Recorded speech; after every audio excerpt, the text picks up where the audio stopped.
আজি আমাৰ শিৱসাগৰ আৰক্ষী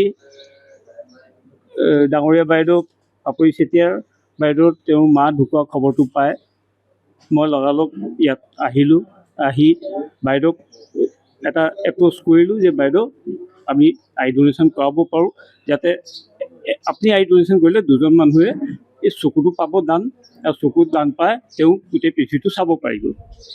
বাইদেৱে লগালগ নিজৰ সন্মতি দিয়াৰ পাছত যোৰহাটত UTI বেংকত মই ফোন কৰাৰ লগে লগে তেখেতৰ টীম আমাৰ শিৱসাগৰলৈ আহিলে। ইতিমধ্যে আমাৰ তেওঁ চকুৰ কৰ্ণিয়াটো সংগ্ৰহ কৰিলে আৰু দুজন মানুহ ইয়াৰ পৰা লাভ পাব। মই চবকে মোৰ এটা আন্তৰিক এটা ৰিকুৱেষ্ট আছে যে যেতিয়াই আমাৰ কোনোবা তেনেকুৱা ঘৰ বা ওচৰৰ মানুহ বা কোনোবা ঢুকায় আৰু যদি সময়মতে আমি এই চেষ্টাটো কৰোঁ যে তেওঁৰ চকুটো দান হৈ যায়, তেতিয়াহ'লে এই পৃথিৱীত অন্ধকাৰ মিটোৱাত আমাৰ বহুত ডাঙৰ এটা সহায় হ'ব। এটা মানে বাইদেউ সঁচাকৈ এইটো ক'ব লাগিব, বাইদেউ মোক কোৱাৰ লগে লগে বাইদেৱে ক'লে যে অঁ নহয় আপুনি মাতি দিয়ক, আমি একদম ৰেডি আছোঁ। এইটো কামটোতো আমাৰ মানে ঘপককৈ ঘৰৰ মানুহ কি আছে সেই মত এইটো মগজত নেখেলায় যে এইটো কৰিব লাগে নে নালাগে, কিন্তু কোনোবা এজনে তেওঁক যদি জনাই দিয়ে বা এপ্ৰ'চ কৰে ঘৰৰ মানুহ, তেতিয়া ডেফিনেটলি ঘৰৰ মানুহ ইয়াৰ কাৰণে আগবাঢ়ি আহে।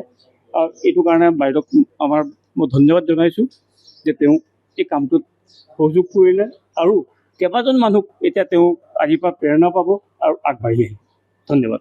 মই যোৰহাট UTI বেংকৰ পৰা আহিছোঁ। মোক শিৱসাগৰৰ খেমকাজি ফোন কৰিলে যে শিৱসাগৰৰ এনেকৈ আই ডনেশ্যন আছে বুলি। তেনেকুৱা শিৱসাগৰত আই ডনেশ্যন এনেকুৱা বহুতখিনি হৈ আছে আৰু হৈ থাকিব বুলি আশা কৰিছোঁ, কাৰণ খেমকাজিয়ে সদায় আমাৰ লগত জড়িত থাকে আৰু তেনেকুৱা কোনো কথা নাথাকে যে আই ডনেশ্যন কোনোবা এজন মানুহ ঢুকালে ঘৰৰ পৰিয়ালৰ কোনোবা এজন আমাক খবৰ দিলেই হ'ল বা খেমকাজিক খবৰ দিলেই হ'ল। ঢুকুৱা 6 ঘণ্টাৰ ভিতৰলৈকে চকুটো ভালে থাকে আৰু 6 ঘণ্টাৰ ভিতৰত আমি আহি এনেকৈ সদায় কালেক্ট কৰি থাকোঁ। Thank you. বহুত বহুত ধন্যবাদ আন্তৰিকতা জনাইছোঁ আমাৰ ফালৰ পৰা, UTI বেংকৰ পৰা। Thank you. যিকোনো খবৰৰ বাবে যোগাযোগ কৰক আমাৰ এই নম্বৰত 9181 307 2221।